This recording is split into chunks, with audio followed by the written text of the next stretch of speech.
that? Was it the computer? PC. It was just PC? Yeah, it was so revolutionary, man. Just creating your own, character, your own family, building a house, doing the cheats, getting all the money, going to work. And, man, that was so much fun. I would love to replay some Sims. Yeah, this is a really good, like basically think SimCity on crack.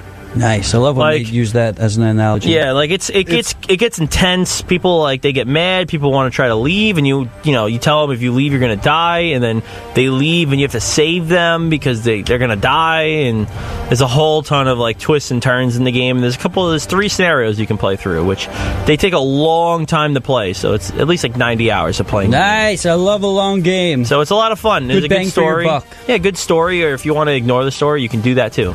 Let's talk about unnecessary stories. I think we should move on to Star Wars. Yes. Yeah. Han Solo. Yeah, great segue, Cotton.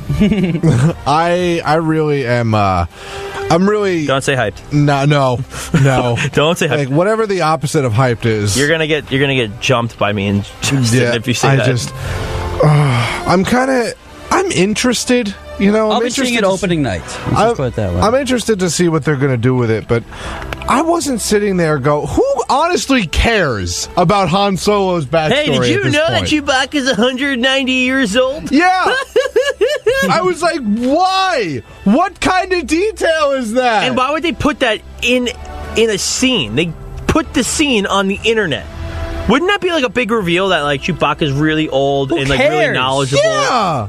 No, I'm saying if you think of it like this, you're trying to market this movie as who is Chewbacca and why is Chewbacca important to the story? You told us. We could have gotten the entire Solo movie in a short novel that I could have read in 30 minutes on the toilet. I feel bad for everyone involved in this project. It's just why? Why did we need a Solo movie? I'll tell you this. I give every movie an opportunity. Of course, I'm not looking forward to it.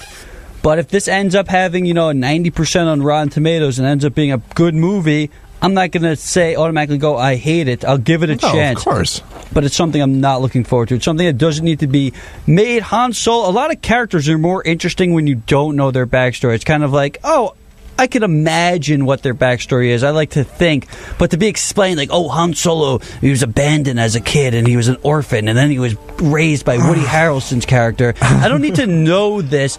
It kind of takes away from the mystery that you get. Right. The fact that Darth Vader's backstory was explained that he was this whiny little brat, and before that he was Jake Lloyd with a bowl haircut. I don't want to know that. I like Darth Vader as Darth Vader.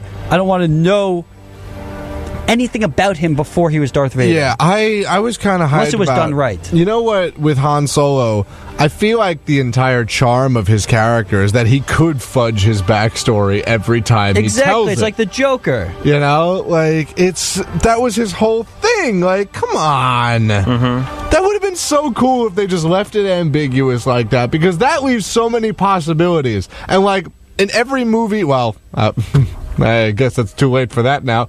But in every movie, every movie he could have been in, it would have been he'd pull out this random skill that he has that no one had any idea he could do. It's I did this while I was doing this. I was doing this while I was doing this. Now they're going to show where he learned all those skills. This is where I learned to make the rud, the Kessel rud. Here's the seed. We don't need to see that. I guarantee you we see it, though. I think the Castle Run thing would have been... The Castle Run. He's going to run into a castle? Yeah, totally. He's going to storm the castle. Yeah, totally. I feel like that could have been a great Easter egg scene in another movie. Or how about you just never show it? Let it just a little bit. Let your imagination run wild, imagining Han Solo trying to do the Kessel Run, even though it was put in a book that he didn't do it.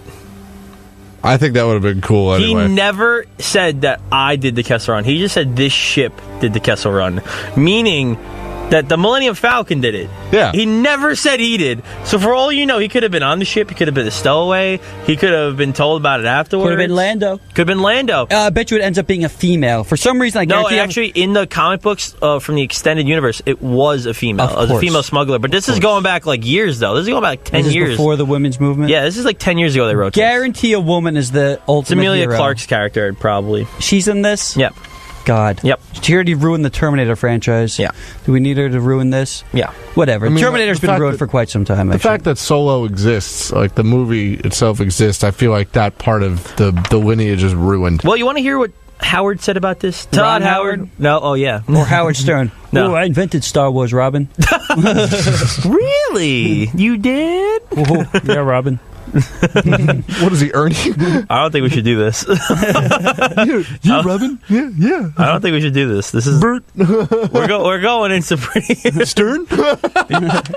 You're mentioning it. It's like Voldemort. Yeah. You shall not be named. Well, I still have 2 more times to say it before he appears out of nowhere and I would ruins our love careers. to meet Howard Stern. I would love to as well. All right, so Ron Howard said it was chaotic on his first time on the set. He said he was pumped up also, but it was very chaotic. His first scene behind the camera was a big action scene involving Han and Lando, who I hear, by the way, he kills it as Lando, but who knows. And he felt really good about how the day went down. But when he finally... That sounds weird. But when he finally feel like the galaxy in the... Wait. But feel when like, did he finally feel like he was in the galaxy far away? Okay. There's a question mark. See, okay, I didn't see the question mark. He said this, and this is in quotes. Let me tell you, when you get a fist bump and a full-body hug from Chewbacca, it's an experience I wish every movie maker could have. I realized that I was in a galaxy far away, but I was going to be okay. That sounds like such an anticlimactic answer. Yeah, it's just very, by the Vague. books. Vague. I like Ron Howard. I think Ron Howard can make a good movie. I like Apollo 13. I think that's a great film. I can't tell you how many Ron Howard movies I've seen. I did not see any of the Da Vinci movies. I didn't see A Beautiful Mind. I heard that's really good, though. Willow was a fun, adventure film. But he's a competent director. He's won a couple of Oscars, so it's not like he's a hack. But I think, this is a movie that had 2 directors that I kind of enjoyed. Wasn't it 3 technically? Because it was like 2 brothers were directing? It was Lord and Miller. Phil Lord and something Miller. I don't know the first names, to be honest, but I believe it's Phil is one of them. But they did the Lego movie. They did... They're the showrunners on The Last Man on Earth. Yeah. They've done quite a few things. And I like their, style of humor. But they completed most of this movie, and then Ron Howard took over because I don't think Disney liked the direction it was going. And I don't know how much of it they had Ron creative Howard differences changed. is what they cited when they parted ways, both parties. He said there was creative differences. And that's happened before in movies, and directors have left, whether it's the director's choice or, the studio's choice. Edgar Wright, who's a great director, he does all the Simon Pegg movies. He was the director of Ant-Man, writer-director. And producer, wasn't he? Wasn't he trying to self-produce it? I'm not sure about that. I'm sure he had some producing credits. He might have still even had a writing and producing credit. And apparently he directed most of the movie. But again, he had creative differences, and he said, screw this, I'm out of here. I don't need to deal with this. I can make, these smart little comedies. I don't need to be told exactly what to do. Because that's the my problem. own comedies with blackjack. With what? With blackjack. What's that? It's a game. It's a card game. I don't get it. Futurama, right? Okay, never mind. So, I think there are, I don't like studios' involvement. Especially with something like Star Wars that is so heavily influenced by the studio. I'm sure they have to get the certain scenes in. You have to mention this. You have to do this. You can't do that. I don't know how much liberty Ron Howard had to tell his own story. But either way, I'm still excited to see what it's going to be, because maybe it's going to be one of those awful movies like a Batman and Robin that's so bad that it's going to be good. I hope not. Hopefully it's up there with Empire Strikes Back, but I have a strong feeling it's not going to be that good. Yeah. I got a bad feeling about Yeah. this. Hope. By the way, I just want to mention right now, you guys are listening to Nerdvana right here on the Voice of Nassau Community College, 90.3 WHPC. Right now we're talking Solo, a Star Wars film.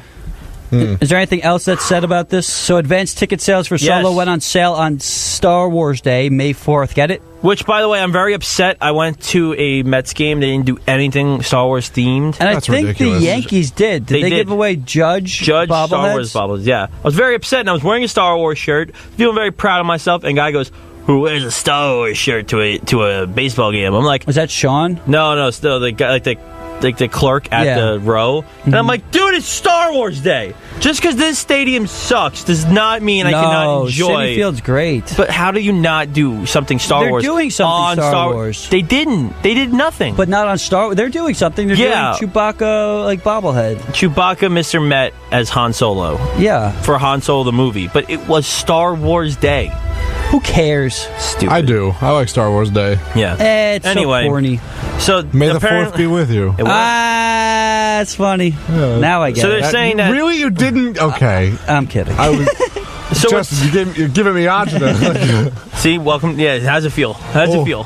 So Solo is apparently going to outpace Black Panther with pre-ticket sales. That's fine. Really? They're saying it's going to be up there, and they're expecting to make a ton of money. Expecting to. Yes, expecting. And obviously, well, even if it's a complete dud, even a movie like Justice League and Suicide Squad that had ratings of 30% on Rotten Tomatoes still made like $800, $900 million. Higher than 30. I don't know about that. It was like a 50. What? Which one? Justice League on Rotten Tomatoes. I'll look it up. I don't know how high it was. Regardless, it didn't break even as far as it was still a rotten movie when it was reviewed, and that made bank close to $1 billion.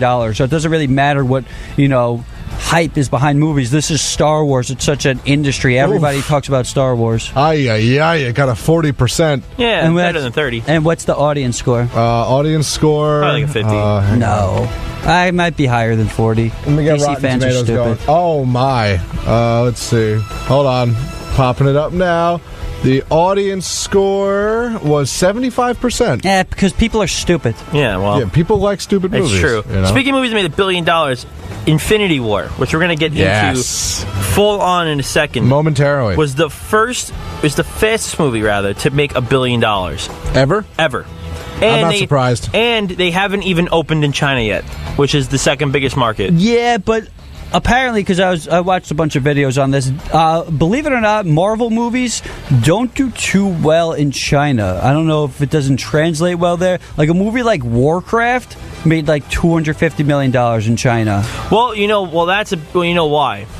I don't know why. There's a huge player base for World of Warcraft. They love video games in China. The few that they're allowed to play, World of Warcraft being one. That's true. They only have very few games that they can play. And those games, usually MMOs, are huge. There's a game called Black Desert Online that basically tailors only to Chinese players, just about. Or I don't know if it's Black Desert, but it's for Chinese players, and they ported it to America because they're like, why not? We can make a couple extra bucks. But the game, you could tell, is for a Chinese player. Everything about that game hits everything that a Chinese person would want. Like for their stereotype. I was gonna say, should they say offensive things or just, no? Just like they try to hit every like stereotype that you would imagine for like a Chinese audience. You're tempting me. He's tempting. Stop saying stereotype. Stereotype. Oh no. Stereotype? No. You're listening to Nerdvana on 90.3 WHPC. I'm going to try and get them out of there. No. All right, so let's talk about... Well, hold on. Before we do, Swamp Thing TV show. What's up with that, Justin? I don't know anything about that. Basically, I don't really watch any of these CW DC shows, but I don't think this is going to be part of that universe. Man. It's going to be...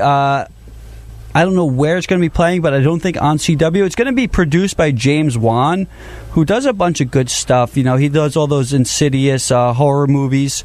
I want to say... You said good stuff and Insidious in the same sentence? Yeah, you don't like Insidious? No. Insidious is great. What do you mean? I don't think you've seen Insidious. He did Saw. He's done Saw as well. Okay, that's different. Come on. He right up your alley. Yeah, he did. He did? What did he do? He did Saw, the 2004 Saw. What did he do with it? He wrote it? The writer. What did he do with it? How about this? He watched it. He was the director of Furious 7. I know that, yeah. And he's also going to be directing this Aquaman movie. But he's going to be the showrunner of this upcoming Swamp Thing which I'm TV excited show. for. I'm excited for Aquaman movie. Apparently... No. Oh, yeah, I am. No. I am very excited for that. Because... Ugh, I hate that Because guy. the other day, I actually was reading about this, that they were going to release a trailer for it already. And James Wan said no. He said, I'm not releasing a trailer until I have the entire movie from start to finish the exact way I want it.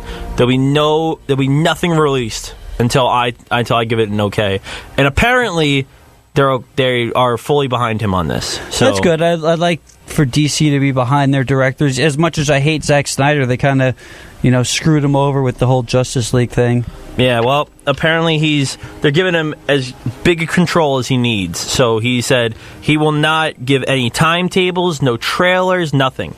That's good. He said you'll get what you get when I'm ready to give it to you. Well, let me tell you a little bit about Swamp Thing and why he's such a great character. I would say